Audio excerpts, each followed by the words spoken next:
moi, je suis spécialisée dans les problèmes digestifs, mais je n'irai jamais que dans l'intestin. J'irai dans l'estomac, je vais aller voir le pancréas, la vésicule biliaire, je vais aller voir le foie et ensuite, je vais travailler sur les systèmes. C'est pour ça que je relie beaucoup le système nerveux au système digestif parce que les deux s'influencent. Si nous sommes très stressés, on ne produit pas assez d'acidité gastrique. Si nous n'avons pas assez d'acidité gastrique, on ne peut pas Eh casser oui. les aliments. Si on ne casse pas les aliments, on n'absorbe pas les vitamines minéraux, on finit avec des carences nutritionnelles, on ne nourrit pas nos microbiotes.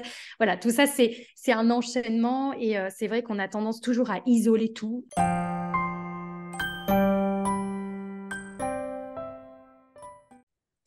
Bonjour Mélanie, Bonjour Hélène. merci beaucoup d'être avec moi, d'avoir accepté mon invitation pour venir nous parler du microbiote et de la santé intestinale. C'est Oui, un sujet qui me passionne aussi et qui va intéresser énormément mon audience puisque moi je suis coach bien-être pour les femmes atteintes de problèmes de peau et que dans le cas de problèmes de peau, on a souvent effectivement un microbiote déséquilibré et potentiellement aussi une barrière intestinale poreuse. Et on va parler un petit peu de tout ça dans cette vidéo. Donc toi, Mélanie, tu es nutrithérapeute spécialisée dans la santé digestive. Donc tu oui. vas venir nous expliquer un petit peu ce que c'est que le microbiote, comment on peut se retrouver avec un microbiote déséquilibré, comment reconnaître aussi les signes. Puis on va faire un petit peu le lien avec la barrière intestinale qui est extrêmement importante pour la santé globale. On parlera un petit peu aussi d'immunité et puis de solutions pour prendre soin de sa santé intestinale. Alors, si vous avez des questions, n'hésitez pas à nous les mettre en commentaire, hein, nous y répondrons bien évidemment. Et puis, n'hésitez pas aussi à liker et à partager la vidéo. Alors, Mélanie, je te laisse te présenter. Bonjour à tous. Merci beaucoup, Hélène, de m'inviter aujourd'hui et de me laisser raconter un petit peu l'histoire du microbiote, surtout un sujet qui me passionne énormément. Donc, pour tous ceux qui ne me connaissent pas, je suis donc Mélanie et je suis spécialisée dans les troubles digestifs comme le syndrome de l'intestin irritable et le SIBO, mais aussi les problèmes digestifs comme la constipation, les reflux, tout ça. Je suis aussi praticienne en PNL.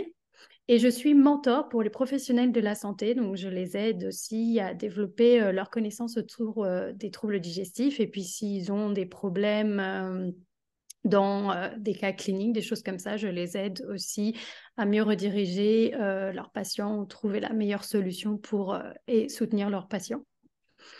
Et du coup, aujourd'hui, je vais vous parler du microbiote et tout ce qui touche autour du microbiote.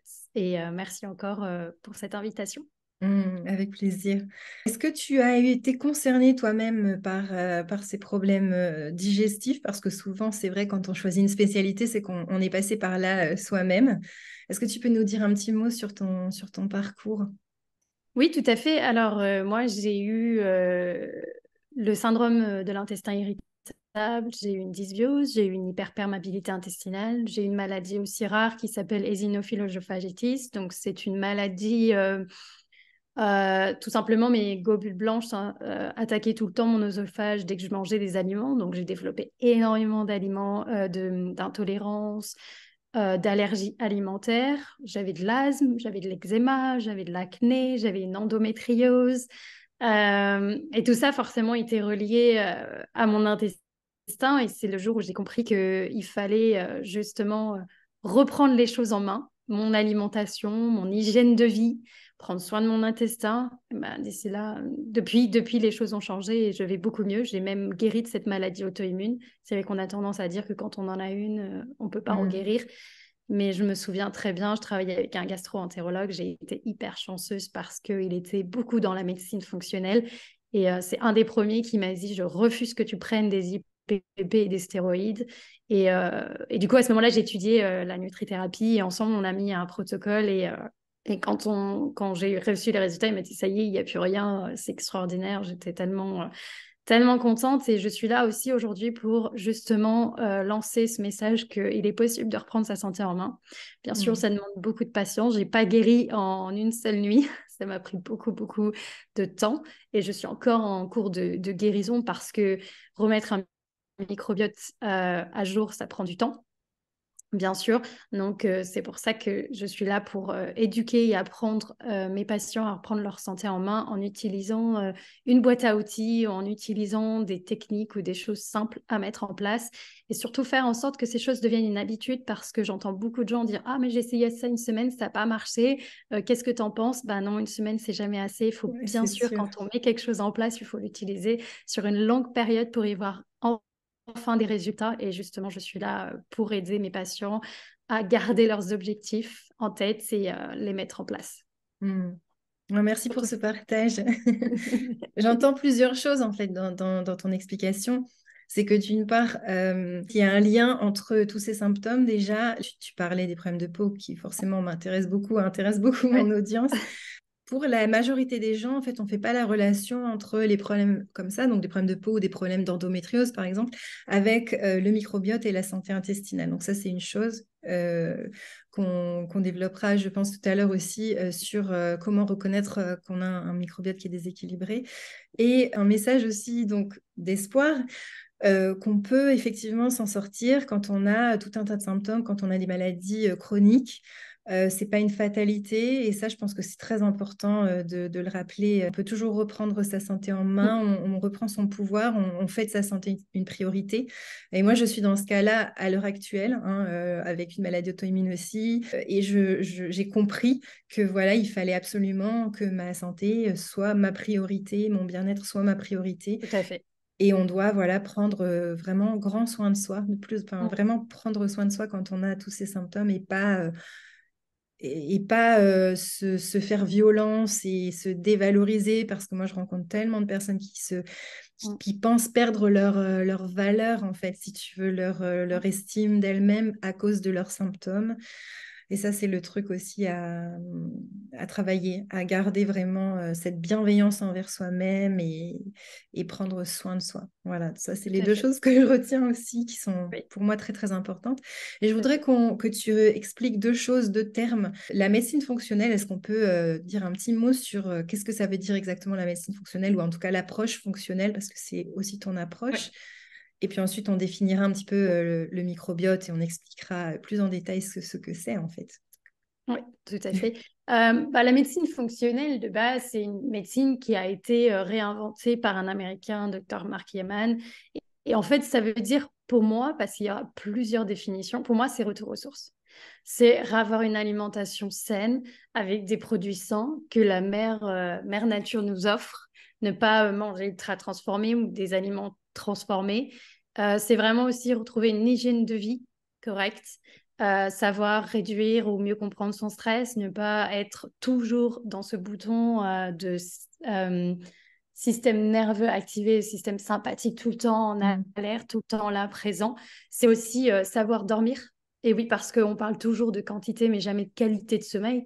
On peut très bien dormir 9 heures et se réveiller à chaque Mm. heure, ou se sentir gêné, ou avoir chaud, ou se lever pour aller faire pipi. Ça, c'est vraiment un signe que justement le système ne fonctionne pas correctement, qu'il y a Très d'autres commun problèmes ça par en la suite. plus. Très commun, très commun. Moi, j'ai beaucoup de patients qui me disent, je me réveille pour aller faire pipi. Oui, bah, c'est pas quelque chose qui est normal, c'est vraiment Mhm. déjà un signe qu'il y a un problème de cortisol, de mélatonine, tout ça. C'est peut-être pas forcément le sujet, mais voilà, ça Ouais, c'est c'est. un sujet intéressant Il aussi. y a tellement de sujets intéressants. On n'a pas assez d'heures, Oui, Hélène. comme le système nerveux aussi. Je vais d'ailleurs mettre le lien ici au-dessus d'une vidéo que j'ai faite justement sur le système nerveux et les symptômes chroniques. Je pense que ça sera intéressant à relier à cette vidéo. Oui, tout à fait, tout à fait. Je suis aussi spécialisée là-dedans et c'est pour ça que je suis praticienne en PNL parce que D'accord. pour moi, le système nerveux a un énorme lien avec le système digestif. C'est peut-être un autre sujet sur lequel on pourra parler Tout prochainement à fait. si ça te Je- donne envie un petit peu plus. Juste rappeler, la PNL, c'est programmation neurolinguistique hein, pour les Neurolinguistique, gens qui exactement. ne savent pas C'est ce ça. que c'est. Mm. Oui, c'est ça. C'est vraiment une technique que j'utilise pour aider à rééquilibrer le système nerveux parce que le système nerveux est relié au système digestif, donc la connexion entre les deux. Mais du coup, la médecine fonctionnelle, voilà, c'est vraiment retour aux sources. C'est vraiment réapprendre à vivre, à manger, à profiter. Il y a justement, hier, j'ai fait un post là-dessus, ça s'appelle 100 ans de plénitude, les secrets des zones bleues. Ça reflète exactement ce que c'est retour aux ressources, c'est une alimentation saine, c'est les priorités qu'on a dans la vie, c'est passer du temps en famille, passer du temps avec ses amis, passer du temps avec soi-même. C'est vraiment, voilà, retour à se concentrer sur soi et ce qui se passe autour de soi et pas être toujours au boulot, métro, dodo, boulot, métro, dodo. C'est vraiment, voilà, des C'est les retours. choses, les belles choses simples de la vie, quoi, les petits plaisirs aussi, et puis les C'est choses ça, absolument essentielles, tout à fait. parce qu'on est tellement déconnecté dans notre monde actuel aussi que Mm, on a vraiment besoin de ça, hein, de cette tout à fait. reconnexion Mais on s'en à rend la même plus compte nature. Non, c'est ça. quand on Et est je à pense que fond. c'est aussi pour ça qu'il y a tellement de maladies chroniques, auto-immunes, hein, qu'on appelle les maladies de civilisation. C'est C'est ça. pas pour rien aussi. Non. Mm. C'est le reflet du monde dans lequel on vit, qu'on vit aujourd'hui. Ouais. Mm, Mhm. tout à Alors fait. Mélanie, est-ce que tu peux nous expliquer un petit peu ce que c'est que le microbiote? Parce que bon, je pense que maintenant, la plupart des gens ont entendu parler du microbiote en général, parce qu'on en parle de plus en plus, même dans les magazines grand public. Mais en fait, de quoi on parle quand on parle du microbiote? Alors, le microbiote, il a différents noms. Donc, c'est le microbiome, c'est la flore intestinale. Tout ça, en fait, ce sont des termes qui décrivent l'ensemble d'un micro-organisme. Donc, il faut savoir qu'on a des bactéries, des virus, des champignons, et on a aussi des archées qui sont dans notre intestin et font fonctionner notre intestin en gros. Donc, ils vivent particulièrement dans le tube digestif. C'est là où on en parle le plus parce que c'est le plus étudié ces derniers temps. Mais il faut savoir aussi qu'on en a sur la peau, qu'on en a dans la bouche, qu'on en a dans les poumons et dans le vagin. Donc, tout ça, ce sont aussi des microbiotes très importants qui peuvent aussi affecter ou influencer les autres microbiotes. Oui, ils communiquent entre eux, hein, c'est ça, hein. Tout Mhm. à fait. Par exemple, la bouche et le microbiote oral et le microbiote intestinal ont un lien ensemble puisqu'ils passent par le même endroit, le tube Mhm. digestif, et donc ils influencent l'un et l'autre. Donc oui, tout à fait. Ils s'influencent tous et c'est très important de les prendre tous en compte. Mais c'est vrai que Mhm. pour ma partie à moi, ce sera que le tube digestif. Et c'est pour Et ça, en fait, oui, qu'on met l'accent aussi sur la santé buccale quand on veut prendre soin de sa santé intestinale, hein. tout à fait, tout à Ouais. fait. Justement, je sortirai des posts bientôt là-dessus, mais c'est vrai que c'est quelque chose qui fait partie du programme que j'ai vis-à-vis de mes patients, c'est aussi prendre soin de leur Mhm. santé buccale parce que c'est les deux s'influencent et c'est hyper important. Ouais. Et du coup, j'avais envie aussi d'aller un petit peu plus loin, si tu me permets et qu'on a le temps. J'avais vraiment envie d'expliquer un petit peu plus à ton audience les familles intéressantes au niveau du microbiote, parce que, alors, on parle toujours du microbiote, mais on ne parle pas forcément des bonnes bactéries, Mhm. c'est les plus importantes. C'est ce qu'on Donc, appelle la flore commensale, hein, c'est ça? oui, c'est ça. Mhm. Tout à fait. Mais il y a aussi différentes familles. Donc, on a les firmicutes, qui est une famille. Ce sont les producteurs d'AGCC. Donc, brièvement, pour expliquer, les AGCC, ce sont des aminos gras à courte chaîne. Ce sont des petits composants qui sont hyper importants car ils protègent la paroi intestinale. D'accord. Mais du coup, ils sont produits par les lactobacillus et on a le plus gros producteur d'AGCC. Alors, attention, c'est des noms un peu difficiles à prononcer des fois. Non, on a Faecalibacterium prosnitzi. Je ne suis même pas sûre de Effectivement. pouvoir bien le prononcer parce que des fois c'est compliqué. Mais celui-ci est le plus gros producteur d'AGCC. Donc justement, quand on fait un test du microbiote, ça nous permet justement de voir si ces niveaux-là sont présents ou pas présents. Et donc, comme j'expliquais, on a le lactobacillus aussi fait partie de cette famille des firmicutes. Une autre famille qui est très, très importante, c'est le bifidobacterium. Donc, ce sont la famille Mhm. des Achinobacteria. Donc, pour vous donner un petit peu plus de détails sur le bifidobacterium, il est producteur de neurotransmetteurs. Donc, neurotransmetteurs, brièvement, on a la sérotonine, à savoir qu'elle est produite à 95% dans notre intestin. Donc, oui, si nous n'en produisons pas assez, cela peut augmenter l'anxiété et le stress. Mhm. D'où les personnes atteintes de syndrome du côlon irritable ou de l'intestin irritable, ce sont les deux mêmes termes, ils ressentent encore plus l'anxiété et le stress parce que justement, de base, leur microbiote n'est pas équilibré. Oui, c'est ça. Donc, l'un des symptômes aussi, c'est aussi trop de stress ou d'anxiété. C'est Ça peut ça. être provoqué ou en tout cas aggravé par un microbiote déséquilibré. Tout à fait, tout Mm. à fait. Et du coup, il régule aussi l'acidité dans l'intestin, ce qui permet aux firmicutes, de la famille firmicute, de produire encore plus d'AGCC, parce que plus on a d'AGCC, donc les AGCC, j'ai oublié de dire les composants, c'est butyrate, propionate et acétate. Et Mhm. la paroi intestinale, donc ils sont hyper importants. Et puis pour finir, nous avons donc du coup la dernière famille, c'est les Verrucumicrobia, donc Akkermansia municiphala, celui-ci assez simple à dire et à retenir.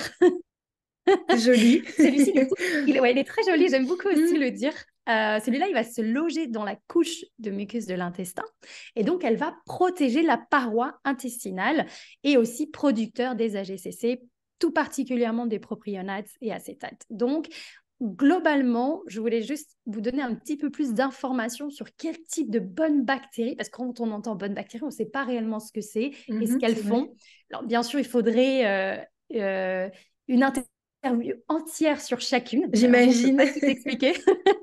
Mais voilà, grosso modo, retenez Lactobacillus, Akkermansia municiphala et Bifidobacterium. Ce sont vos bonnes bactéries. Vous en avez besoin pour produire les AGCC et les AGCC sont nécessaires pour protéger la paroi intestinale. D'accord. Voilà. Quelqu'un qui a une hyperméabilité intestinale, donc ça veut dire que la paroi intestinale elle devient poreuse. Est-ce que ça veut dire qu'on n'a pas assez de ces bactéries protectrices de la muqueuse? Tout à fait, tout C'est à ça. fait. Il y a un énorme lien. Donc, le lien, c'est que oui, si nous ne produisons pas assez d'AGCC, du coup, la paroi intestinale va s'ouvrir encore plus. C'est ce qu'on appelle aussi le leaky gut Oui, en oui, anglais, ou porosité intestinale ou hyperméabilité intestinale. oui. Voilà. L'hyperperméabilité intestinale, c'est... alors moi, j'aime bien utiliser mes petites mains parce que je trouve que ça rajoute un petit côté visuel. Donc, nous avons la paroi intestinale qui est comme ceci. Nous avons du coup les cellules. Les cellules, elles sont censées être serrées. Et le fait qu'elles soient serrées, elles ne laissent rien rentrer dans la circulation du sang. Et du coup, elles protègent et évitent que les pathogènes aillent à l'intérieur du corps, donc pour qu'ils soient correctement excrétés. Et en fait, c'est quand cette paroi, malheureusement, donc justement quand les selles sont ouvertes comme ceci, ça laisse rentrer n'importe quel pathogène, virus dans la circulation sanguine. Et c'est là que ça va faire réagir aussi le système immunitaire. Mhm. Et c'est là qu'on appelle cette hyperperméabilité intestinale. Et en fait, les AGCC, ce qu'ils font, c'est vraiment, voilà, ils gardent ces cellules fermées et ils protègent cette paroi dont la Akkermansia municiphala aussi présente protège et empêche justement que l'ouverture de cette hyperperméabilité se passe. D'accord. Donc, on ne veut vraiment pas justement que cette barrière s'ouvre et laisse passer toutes ces choses trop toxiques pour nous, en fait, dans le sang. Et ça va provoquer tout un Tout à fait. éventail de symptômes. Tout à fait, tout Et à fait. potentiellement, potentiellement, on va aller vers des maladies après auto-immunes si ça s'est pas réparé pendant un certain temps, Oui, oui, j'imagine. tout à fait bien sûr un long terme. Alors c'est très difficile à dire. Des fois on met 10, 20 ans à développer s'il y avait un terrain d'avant. Une maladie auto-immune, mais tout à fait, si cette hyperperméabilité est ouverte, ça veut dire que n'importe quel intrus peut circuler dans le sang et cela peut aussi perturber votre thyroïde, peut avoir des effets sur les problèmes articulaires, l'inflammation, et ça laisse entrer des pathogènes ou des virus qui ne sont pas censés être là. Et justement, oui, à la longue, ça peut développer encore plus d'inflammation et développer des maladies inflammatoires comme la maladie de Crohn, la maladie de cœliaque, et puis bien d'autres comme rhumatoïde arthritis, polyarthrite. Toutes ces maladies-là sont... Sclérose en plaques, je pense aussi. oui, Moi, la tout à pelade. fait. Tout à fait, Oui, tout toutes à ces fait. Tout choses. ça sont reliés à l'hyperperméabilité intestinale et sont donc reliés au Mm. microbiote.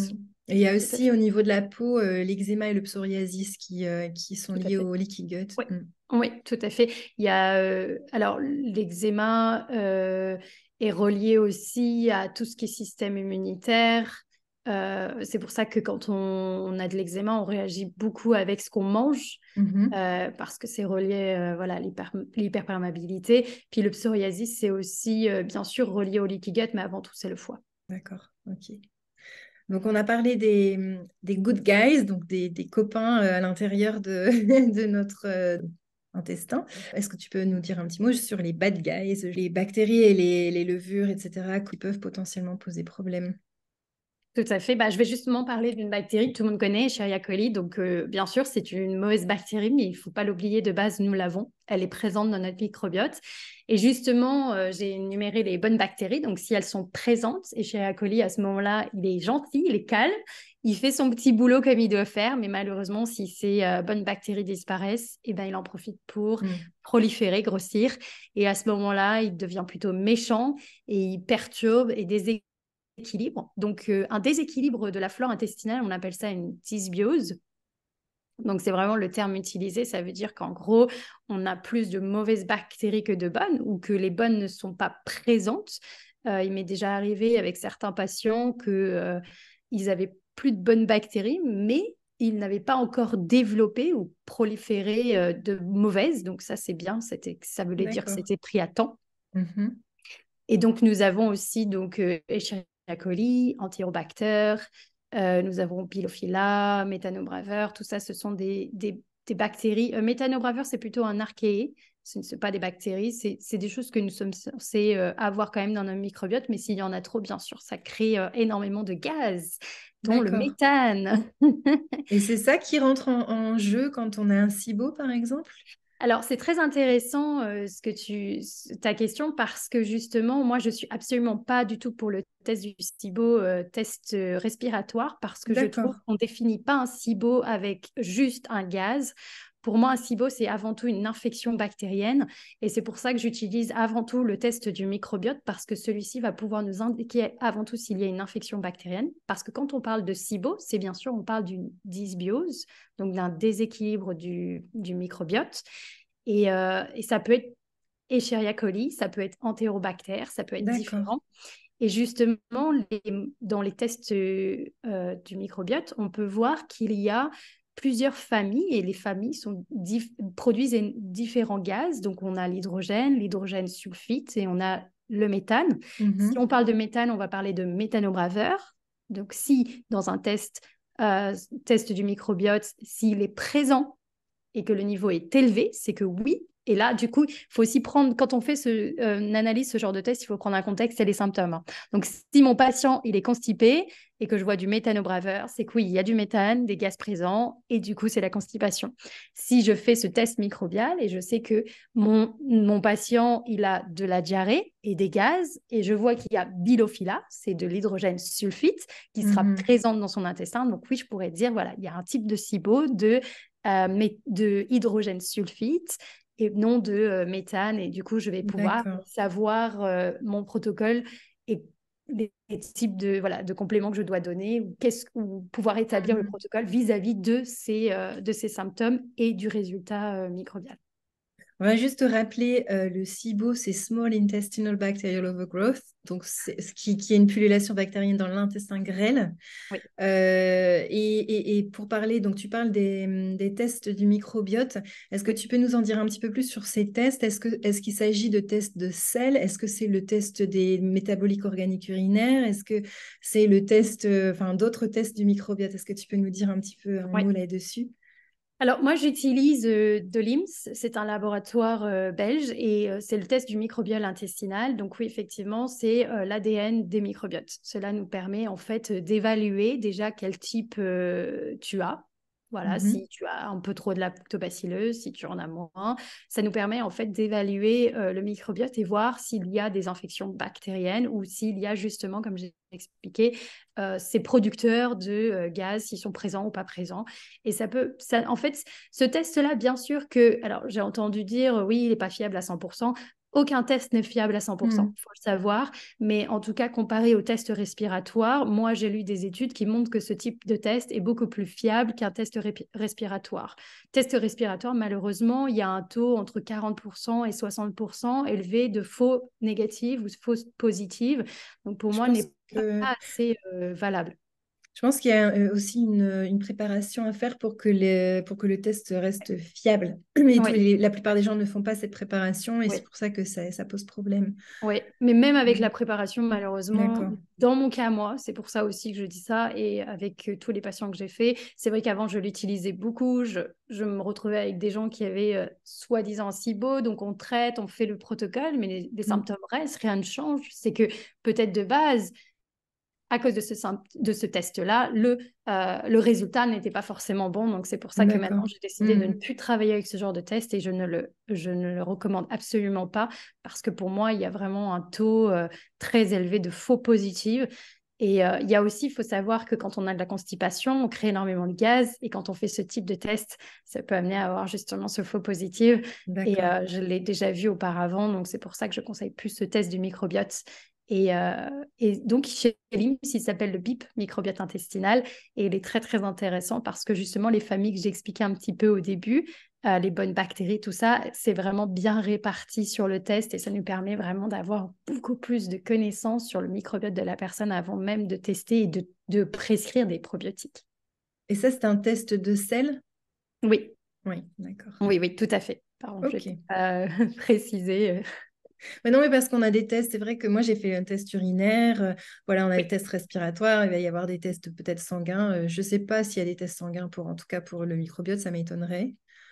Mais Pour enfin des voilà, tests sanguins, non, non, non. non, hein. C'est que des sels Urine, sel, oui. ouais, Et d'accord. c'est bien parce qu'on peut le faire chez soi, donc ça c'est intéressant parce qu'on n'a pas envie Oui, non plus d'aller quelque part et de devoir aller aux toilettes et ouais, c'est sûr. récolter ses selles. Non, ça c'est bien. On le fait chez soi, c'est très très bien. C'est D'accord. voilà. Est-ce que tu peux dire un petit mot sur le candidat albicans ou autre levure? Oui, bien sûr. Alors pareil, Candida, c'est quelque chose que nous avons et qui est présent dans notre intestin. Moi, c'est pas quelque chose que je mets tout seul ou que je traite tout seul.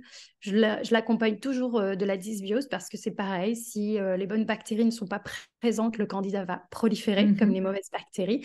Donc, c'est vraiment quelque chose que si je retrouve avec mes patients, je soigne, je traite toujours, je rééquilibre d'abord le microbiote avant tout, répare l'hyperperméabilité intestinale et reteste, enfin, pas forcément reteste, mais vois par rapport à comment mes patients se sentent et par rapport aux symptômes. Candida albicans, oui, c'est un champignon qui est Mhm. présent en nous avant tout et qui grossit. Alors, bien sûr, le candidat a ses propres causes profondes comparées à une dysbiose qui peuvent être différentes. Bien sûr, c'est la prise d'antibiotiques, mais c'est surtout quelque chose que moi, je relie beaucoup à la moisissure. Beaucoup, Mhm. beaucoup de gens développent des candidats quand D'accord. les gens ont vécu autour de la moisissure ou Mhm. même s'il y a très longtemps, en étant jeune, en étant... voilà, ça peut avoir des conséquences et justement, ça peut aider quelque part ou causer la prolifération de la Oui, candida. parce qu'on peut avoir les deux en même temps aussi. Souvent, d'ailleurs, Oui, je pense que c'est oui, souvent le cas d'avoir une infection, enfin, une dysbiose bactérienne et le tout à fait. candidat, une candidose en même temps. Ouais. Je vais aussi mettre le lien ici au-dessus d'une vidéo que j'ai faite sur la candidose avec, je crois, ton amie Audrey Oui, SRST, qui est une spécialiste de la candidose. Donc, je vous oui. recommande de regarder cette vidéo si vous voulez plus de détails sur la candidose. Je recommande vivement de l'écouter. Très Oui, intéressant. elle est très, très intéressante. Et d'ailleurs, le compte Instagram est plein de pépites aussi sur la candidose. Mm. Donc à aller voir Audrey Certé. Oui, Est-ce tout que à fait. tu peux nous expliquer, Mélanie, comment déjà on peut savoir niveau, donc pas forcément avec des tests puisqu'on en a parlé, mais est-ce qu'il y a des signes qui peuvent alerter sur une dysbiose, un déséquilibre du microbiote? Quand est-ce qu'on peut se dire, ah mince, là je dois avoir un petit problème de microbiote? Et je pense qu'il y a beaucoup de monde, hein, beaucoup de personnes sont concernées sans le savoir. Tout à fait, tout à fait, tout à fait. Alors, si on ne fait pas le test, il faudra du coup se fier à ces symptômes. De toute manière, c'est quelque chose que je fais tout le temps dans ma pratique. J'oblige pas forcément les gens à tester, puisque bah, des fois, forcément, financièrement, ou même ça ne nous intéresse pas, on n'y croit pas. Voilà, il y a certaines Mhm. barrières qui font on le fera pas. Moi, je n'oblige personne à le faire. Bien au contraire, je dis, on a déjà assez de symptômes pour nous montrer. Donc, les symptômes, forcément, ce sera tous les problèmes digestifs. Alors, par exemple, c'est quelque chose que c'est très courant, la constipation. Beaucoup de gens Mhm. pensent que la constipation, c'est une signification de si je vais pas 3-4 jours aux toilettes, je suis constipée. Malheureusement, attention aux oreilles. Si on y va tous les jours, on peut quand même être constipé. Ouais, j'ai Donc, appris ça il n'y a pas très très longtemps, ouais. effectivement. Et oui, ben, ce que je dis toujours à mes patients, c'est si tu vas aux toilettes, tu y vas une fois. Mais si tu ne te sens pas vidé, si tu n'as pas cette satisfaction, te dire ah, je me sens plus léger, c'est qu'il y a un problème. C'est que tu n'y vas pas assez. C'est que les selles ne sont pas bien formées. Si on fait, voilà, il y a plusieurs types de selles. Et justement, déjà, ça, ce sont des premiers symptômes. Ce sera toujours relié aux problèmes digestifs. Les deuxièmes, ce sera l'anxiété. Je retrouve beaucoup, beaucoup, D'accord. beaucoup. Il y a énormément aussi d'études qui montrent bien que l'anxiété est reliée à l'hyperperméabilité intestinale ou une dysbiose. Dans les deux cas, c'est possible d'avoir les deux, puisque que la dysbiose va influencer l'hyperperméabilité, comme j'expliquais plutôt par Mhm. rapport aux producteurs d'AGCC. Il y a l'anxiété, il y a le stress, il y a la fatigue qui joue. On a aussi un super symptôme, ça c'est direct, c'est la tête dans le brouillard. Oui. Ça, c'est un symptôme, dès que j'entends ça, je sais que voilà, il y a un problème au niveau du microbiote parce que forcément, si... Alors, pour faire un lien vite fait, problème microbial, constipation dit déshydratation, dit garder toutes les toxines. Donc, il faut savoir si on a des mauvaises bactéries, elles produisent énormément de toxines qui s'appellent les lipolysaccharides. Et plus on en a dans le corps, plus présent, plus l'inflammation augmente. Donc, constipation veut dire qu'on les garde, on les élimine pas. Donc, constipation veut dire déshydratation. Déshydratation veut dire maux de tête. Maux de tête veut dire Mhm. fatigue, avoir cette tête dans le brouillard. Voilà, tout est relié, tous les Ouais, symptômes c'est sont en reliés. chaîne, Pour oui. moi, voilà, pour moi, c'est vraiment. J'ai ma mind map dans la tête quand on me dit un symptôme, pof, pof, pof, pof, tout se lie, tout se connecte parce que pour moi, c'est déjà suffisant d'avoir des symptômes. Il n'est pas nécessaire de faire 10 000 tests pour se dire, OK, j'ai peut-être problème d'hypothyroïdisme ou avec ma thyroïde, j'ai peut-être des problèmes oestrogéniques, j'ai peut-être des problèmes. Moi, voilà, un Oui, parce seul que c'est test. souvent ce qu'on se dit, effectivement. J'ai Voilà, ci, mais j'ai oui. ça. Mais On ne oui. sait plus par où commencer. Et non, Ouais. mais en fait, au final, la finalité, c'est qu'on cherche la cause. Donc, Oui. du coup, on se dit, OK, si c'est pas ça, c'est que ça doit être ça. Si c'est pas ça. Mais en fait, il faut pas oublier que tout est lié. Tout est lié, tous les symptômes, tous les systèmes, tous les organes, tout travaille ensemble, tout est Mhm. connecté. Et c'est pour ça que moi, c'est ça aussi la médecine fonctionnelle, j'ai oublié de dire, c'est qu'on travaille sur l'ensemble du corps. Moi, je suis spécialisée dans les problèmes digestifs, mais je n'irai jamais que dans l'intestin. J'irai dans l'estomac, je vais aller voir le pancréas, la vésicule biliaire, je vais aller voir le foie et ensuite je vais travailler sur les systèmes. C'est pour ça que je relie beaucoup le système nerveux au système digestif parce que les deux s'influencent. Si nous Mhm. sommes très stressés, on ne produit pas assez d'acidité gastrique. Si nous n'avons pas assez d'acidité gastrique, on ne peut Eh pas oui. casser les aliments. Si on ne casse pas les aliments, on n'absorbe pas les vitamines minéraux, on finit avec des carences nutritionnelles, on ne nourrit pas nos microbiotes. Voilà, tout ça, c'est un enchaînement et c'est vrai qu'on a tendance toujours à isoler tout. Alors, ta constipation va te... Alors, il faut faire ça, c'est tout. Alors que non, la constipation, il y a beaucoup plus de causes derrière. Il y a un problème de carence, par exemple, si on a pas assez de magnésium, pas assez de Mhm. potassium. Il faut savoir aussi que la sérotonine, c'est ça aide à faire bouger la motilité. Donc, constipation, ça veut dire aussi qu'on ne produit pas assez de sérotonine. Tu peux Sérotonine expliquer ce que produite, c'est que la motilité, rapidement? oui, bien sûr. Alors, la motilité, c'est vraiment les mouvements de sel. Et comme je disais, ça dépend donc du magnésium, du potassium, ça dépend de la sérotonine. Contrairement à ce qu'on pense, c'est pas non plus que l'hormone du bonheur. Du Elle fait bonheur, énormément oui. de choses. Elle Mhm. permet ces mouvements de sel. Donc, si on est stressé déjà, on n'a pas ce nerf vague qui est connecté, qui est activé, parce qu'on est dans ce système nerveux sympathique au lieu d'être dans ce mode parasympathique qui lui va activer le nerf. Le nerf, c'est un nerf vraiment qui, pour dire vite fait, il relie voilà, tous les organes, il fait en sorte que la communication se passe et qu'elle est présente. Donc, si justement ce nerf vague n'est pas ouvert, on n'a pas ces mouvements de sel et tout reste bloqué. Mhm. Donc, même pour D'accord. bouger la nourriture de ici à l'estomac, on a besoin de ces mouvements, on a besoin qu'ils soient présents. D'accord. Voilà, la D'où l'intérêt motilité. de s'occuper aussi de son système nerveux quand on prend en charge sa santé intestinale. Mm. Tout à fait, tout à fait. D'accord. J'espère ne pas trop m'éparpiller parce que tous ces Non, sujets non, non, sont mais il y a très, très tellement de intéressants. choses. Mais de toute façon, je vais mettre les liens de vidéos Oui, qui se rapprochent des sujets si les personnes veulent aller oui, s'informer un peu plus sur certains sujets qu'on a évoqués. Mais évidemment, c'est pas le sujet de cette vidéo-là. Enfin, c'est pas le sujet. Oui et non, oui, parce qu'évidemment, c'est lié, mais on tout peut est pas relié. développer tout développer dans une vidéo. Tout Donc, à fait. Mais c'est je pour vais ça qu'il mettre faut les liens. vraiment pas hésiter à poser des questions, hein. Vraiment, comme tu as dit, Oui, c'est voilà, très, très voilà. important Ouais. de poser des questions. Je voudrais quand même qu'on rappelle aussi que la paroi intestinale, elle a ce rôle d'empêcher les toxines, les mauvaises bactéries, etc., de passer dans le sang, mais aussi elle a un rôle d'absorption, pardon, des Oui, vitamines, des minéraux. Et donc, si elle est poreuse, on va avoir des malabsorptions de certains minéraux, vitamines, oligo-éléments, etc. Et que c'est pour ça qu'on peut aussi se retrouver en carence, tout en à état de fait, tout à fait. carence. Mm. Mais il y a aussi les microbiotes. Le bifidobacterium, c'est celui qui produit les vitamines B à travers les aliments. Donc, c'est pour ça que si on manque de bifidobacterium, on manquera du coup de ces vitamines-là. Les microbiotes sont aussi responsables des productions des vitamines et minéraux. Donc, c'est pour ça que prendre soin de son microbiote et s'informer dessus est très, très Essentiel. important. Très essentiel, exactement. D'accord. Justement, quels sont tes conseils pour prendre soin de sa santé intestinale? Ah. Alors, il y en a Quelques plusieurs. conseils, parce qu'on va peut-être pas tout couvrir quand même. Non, mais alors, brièvement, moi, vraiment, le numéro un, ce sera l'alimentation. Forcément. Faire des choix alimentaires vont avoir un impact sur ton microbiote. Si tu décides de manger que des produits ultra transformés, c'est-à-dire gras et sucrés, il n'y aura aucune vitamine, minéraux, ni fibres. Ce sont les fibres. Il ne faut pas oublier, les microbiotes se nourrissent de prébiotiques. Prébiotiques, ce sont des fibres. Donc, c'est vraiment, au lieu de prendre des probiotiques comme tout le monde fait, je trouve que malheureusement, c'est devenu un peu comme un bijou, les probiotiques, ou la pilule magique. C'est Et ça. ça, vraiment, personnellement, j'ai une très mauvaise expérience avec. J'en parlerai très prochainement sur ma chaîne aussi YouTube et sur mon Instagram. Mais il faut arrêter de se prendre comme ça des probiotiques, comme si on Oui, prenait des tout à fait. Doliprane Tout à quand on fait, a oui. des Doliprane en étant. Il faut arrêter parce que c'est pas la solution. Il faut pas oublier, les probiotiques sont pas là pour refabriquer le lactobacillus. Nous sommes nés avec, nous le développons en étant enfant. Et c'est les choix aussi qu'on fait en étant enfant qui auront un impact sur l'adulte.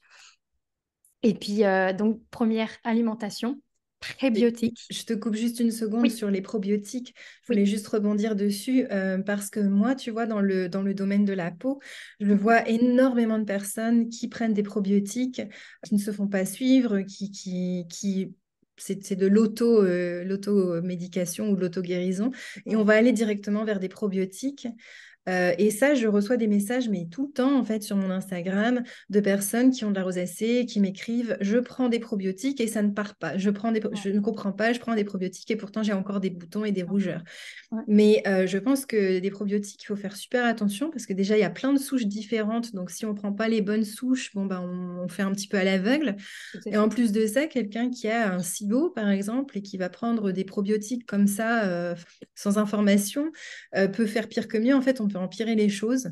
Donc, c'est pas si on a aussi un problème avec l'histamine et qu'on prend des probiotiques qui produisent, qui produisent, je pense, ou en tout cas Oui. qui vont participer à la libération d'histamine, ben, on va faire pire que mieux. Donc, je pense que c'est très important de ne pas prendre n'importe quel probiotique comme ça parce qu'on a entendu parler des bénéfices des probiotiques. Tout à fait d'accord, hein, D'accord. entièrement d'accord avec toi. Et c'est vrai que moi, j'ai déjà eu des patients qui avaient beaucoup trop de lactobacillus. Donc, Mhm. et ils continuent à prendre quand même les probiotiques. Et On peut forcément, déséquilibrer son c'est tout un microbiote équilibre. aussi. Ouais. Trop peu n'est pas assez, trop et trop assez et fait aussi des symptômes. Donc, avant de prendre des probiotiques, c'est vrai qu'il faudrait faire un test du microbiote pour pouvoir évaluer. C'est pour ça que je ne donne jamais et je ne donnerai jamais de probiotiques, même naturels. Tout ce qui est aliments fermentés, moi, je suis pour, mais il faut faire Mhm. très attention, surtout si, comme tu as dit tout à l'heure, si on a une intolérance à l'histamine, Oui. ça peut faire pire, ça Mais peut oui. causer pire. Donc, il faut faire très attention quand on prend des probiotiques, même des fois naturels, parce que des fois, ça peut faire beaucoup plus de Mhm. symptômes et de dégâts que de base. Ouais, c'est De ça. base. Donc, Mhm. mais donc, du coup, oui, au niveau alimentation, on a les prébiotiques fibres, mais du coup, on a les aliments fermentés qui est probiotiques. Surtout, voilà, ne pas prendre si on a une intolérance à l'histamine et si on a un SIBO, aussi des choses présentes, ne pas prendre avant d'avoir voilà, consulté quelqu'un ou demander une expertise avant tout. Et, euh, et la deuxième des choses, ce sera le stress. Mhm. Le stress, c'est un des facteurs La gestion du numéro stress, ouais. Mhm. sur l'hyperperméabilité, sur la dysbiose. On tue nos petites bactéries, hein. On les tue les bonnes bactéries avec Mhm. le stress. Le stress, pour moi, c'est comme un cancer. Ça fait des Mhm. dégâts. Mais c'est plus silencieux. Parce que du coup, vu qu'on vit dedans et qu'on s'en rend plus compte, ça devient quelque chose Oui, qui devient notre quotidien. Mais ouais, c'est au ça. final, on ne se rend pas Mhm. compte qu'on se tue petit à petit. Tous Mhm. mes patients avec qui je travaille. Et c'est pour ça que je travaille sur le système nerveux et le système digestif ont tous besoin d'une aide sur le stress. Et la semaine dernière, j'ai eu deux, trois patientes qui ont, en même temps, j'ai trouvé ça incroyable, prise de conscience que oui, leur stress au quotidien était donc la source de leurs problèmes digestifs avant tout. Et Ouais. c'est en ayant eu cette prise de conscience qu'elles se sont dit, non mais là, il faut que je fasse des changements, c'est plus possible. Mhm. ça tellement beau et c'est ça que j'aime avec mes patients, c'est que je suis témoin, je suis un peu spectatrice de ce qui se passe et de leur évolution et je trouve ça incroyable. Je leur remercie, je leur dis je suis tellement reconnaissante que tu me fasses confiance et que je puisse être voilà, spectatrice de ton changement. Je trouve ça tellement Mm. incroyable et beau. Moi, j'ai la même chose pour les problèmes de peau. Mm. Les, je dirais même toutes les personnes, toutes les personnes qui me contactent ou que j'accompagne ont des problèmes de stress et des Ouais, problèmes d'équilibre émotionnel aussi beaucoup. C'est surtout ça ma spécialité, c'est le travail sur l'équilibre émotionnel et sur mm, tout ce qui est image de soi, estime de soi, ouais, parce que c'est les problèmes de peau, forcément, ça va nous tout à fait, affecter énormément. Et le tout à problème, fait. c'est que plus on se stresse avec tout ça et plus on se fait du mal et moins on va aller vers la guérison, justement. Donc, on travaille beaucoup sur le stress et le système nerveux. Et moi, je travaille beaucoup avec la conscience corporelle, enfin des exercices de conscience corporelle que j'avais développés. J'avais appris ça il y a des années en Angleterre parce que forcément, en Angleterre, on était beaucoup plus avancé Ah qu'en oui, France à ce niveau-là, hein. Tu vois de quoi je parle. ah oui, oui. Et en fait, même avant de parler du système nerveux par ici, enfin en France, parce que maintenant tout le monde en parle, c'est quelque chose qui est devenu commun et c'est très bien d'ailleurs. Et en Angleterre, moi, je me suis partiellement soignée grâce à ce qu'on appelait la conscience corporelle. Donc, c'est-à-dire habiter son corps, des exercices de respiration, des exercices de ressenti, d'expérience avec les sens, d'être dans le moment présent, ancré, toutes ces choses-là qui régulent en fait aussi le système nerveux, des évacuations de stress, tu sais, avec des exercices, des exercices de shaking, par exemple, ou des exercices où on va aller relâcher toute la tension, toutes ces choses-là. Donc, Tout à fait. Mm. je pense que c'est hyper important aussi. C'est hyper Mm. intéressant et important. Et moi, ce que je retrouve aussi beaucoup, c'est les traumas et les chocs Oui, émotionnels. On s'en rend pas oui. compte. Mm. On pense qu'un trauma et un choc émotionnel ne fera que du mal à son cerveau, mais non, il fait autant de Yeah, mal oui, à l'intestin. Et puis, justement, ça déséquilibre son système nerveux qui, après, impactera, du coup, son système digestif. Donc, c'est hyper absolument. intéressant. Et les Mm. techniques que tu utilises, c'est vrai que je les connais et je les trouve vraiment puissantes. On Mm. s'en rend pas compte. Parce que des fois, comme c'est ce que je disais tout à l'heure, si on essaye 15 jours et on se dit, ah bah, j'ai pas eu de résultat au bout d'un jour, Bah oui, ça. forcément, ça marchera pas. Non, Faut de la patience, hein, ça c'est sûr. la Ça prend patience du temps de l'habitude. de réparer Mm, tout un système, enfin tous les systèmes déjà. Ça prend tout à fait, énormément de temps de retrouver un équilibre, de retrouver une tout à fait. harmonie. C'est sûr qu'on a tellement l'habitude de la médecine conventionnelle où on va nous donner la pilule magique, une petite crème, un Ah oui, antibiotique, etc. ouais. Mais pour rééquilibrer tous les systèmes du corps, au niveau physique aussi, mental, émotionnel, et ça prend du temps, ça c'est clair. Mais malheureusement, il y a aussi dans le côté holistique, malheureusement, je suis rentrée en France depuis peu et sur Instagram France depuis peu, que j'ai développé et j'ai vu qu'il y a aussi pas mal de personnes côté holistique qui promettent des pilules magiques ou des Mm. formules magiques. Et moi, je suis vraiment, j'offre un bilan aux gens pour leur permettre de discuter sur ma méthode et je dis toujours, je n'ai aucune pilule magique ni une formule magique. Mon programme, c'est 5 mois parce que chaque mois, on a des objectifs, mais je ne promettrai pas que ça durera 5 mois. Au contraire, ça durera plus Mhm. longtemps, mais je Bien sûr. partage avec eux justement les choses à faire et ensuite, c'est à eux de continuer à les Mm, c'est faire. ça. Mais voilà, pour moi, c'est pas, il n'y a pas de, faut Mm. tuer le cibo, faut tuer le candidat et hop, Non, basta. non. Non, non, il faut vraiment, voilà, travailler sur l'ensemble du corps, sur l'ensemble des systèmes, sur tous les Mm. organes. Pour moi, c'est, voilà, il y a du boulot à faire et Ouais, c'est c'est pas qu'une sûr. seule chose. Tu donnes les clés, mais après, c'est aux personnes de prendre leur part de responsabilité aussi dans leur bien-être, de se dire, bah Tout voilà, je à vais fait. m'occuper de moi-même, et puis maintenant j'ai les clés, donc je peux avancer et puis rééquilibrer tout mon organisme. Tout à fait, tout à fait. D'accord. Tu veux ajouter quelque chose sur la prise en charge de sa santé intestinale? Est-ce qu'il y a d'autres conseils qu'on peut Ben, donner? mon dernier conseil, c'est que je vois beaucoup et beaucoup de messages sur Internet, sur Instagram, où on me dit bon, alors je répare ma paroi intestinale, qu'est-ce que tu en penses? Pour moi, commencer d'abord sur la dysbiose. Pour moi, Mhm. c'est la priorité. Prendre soin d'abord de ces bonnes bactéries parce qu'elles sont là pour faire le travail. Elles sont là pour nous protéger contre les pathogènes. Elles sont là pour produire des vitamines et minéraux. Elles sont là pour nous protéger. Surtout, elles sont productrices de AGCC, ce qui est nécessaire et besoin pour protéger la paroi intestinale et la réparer. Donc, avant tout, c'est vraiment quelque chose que voilà, je n'insisterai jamais assez Mhm. dessus, mais rééquilibrer d'abord votre flore intestinale et ensuite faire du travail sur la paroi intestinale. C'est ça, on va pas juste prendre un complément de glutamine ou ce genre de choses pour réparer ou d'aloe vera. De toute manière, ça sert à rien de prendre des compléments si on mange toujours mal derrière, si on est Ça, c'est toujours sûr, aussi oui. stressé, si on ne prend pas soin de son sommeil. Pour moi, c'est vraiment un ensemble.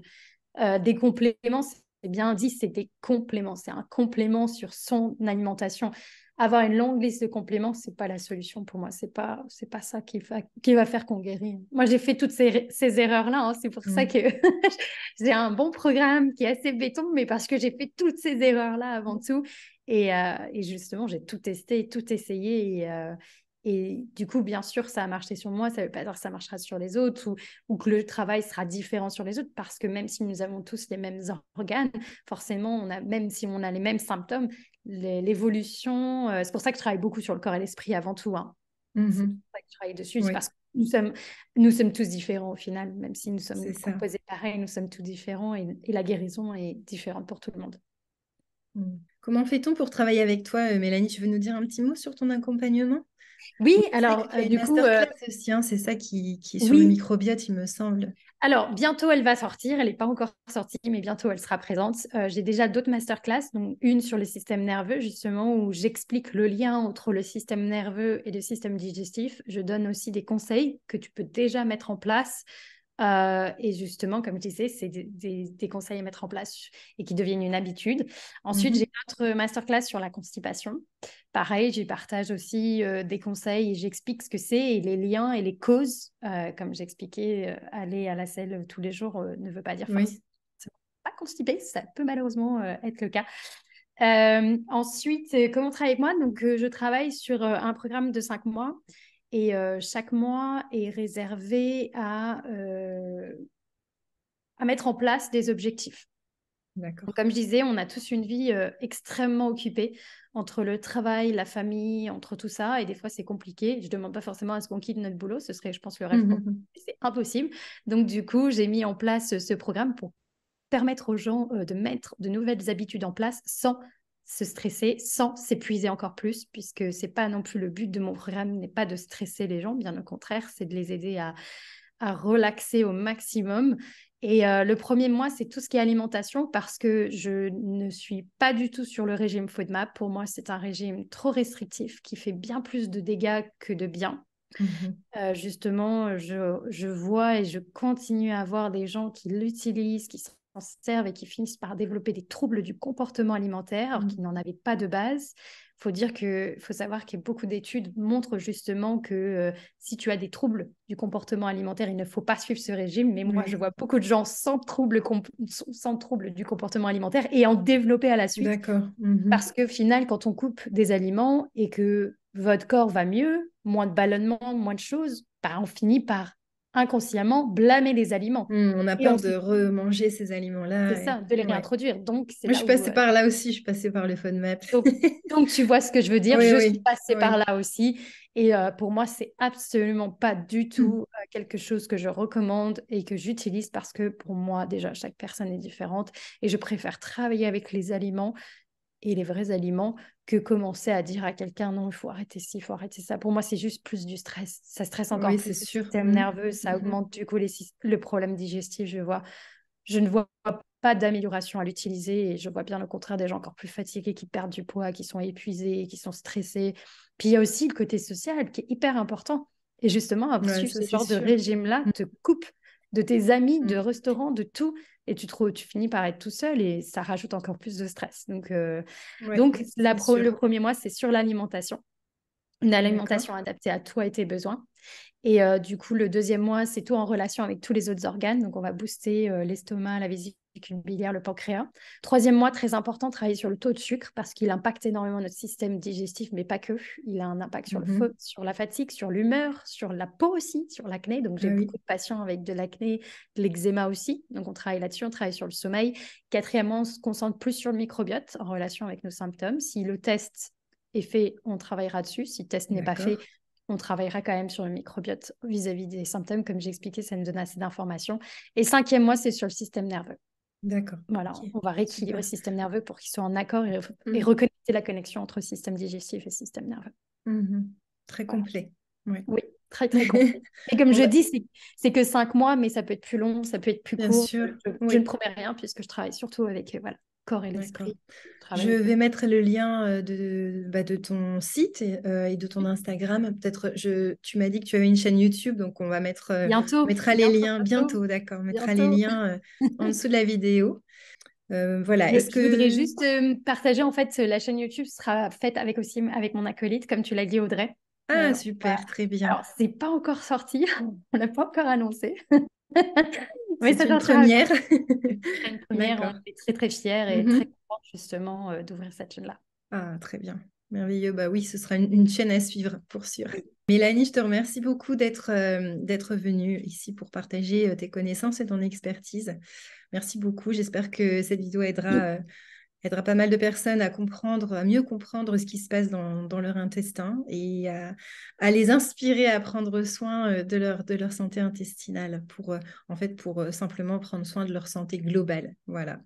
Tout à fait. Merci beaucoup de Merci. m'accueillir. Merci. À très bientôt. Merci à À vous. très bientôt. Merci.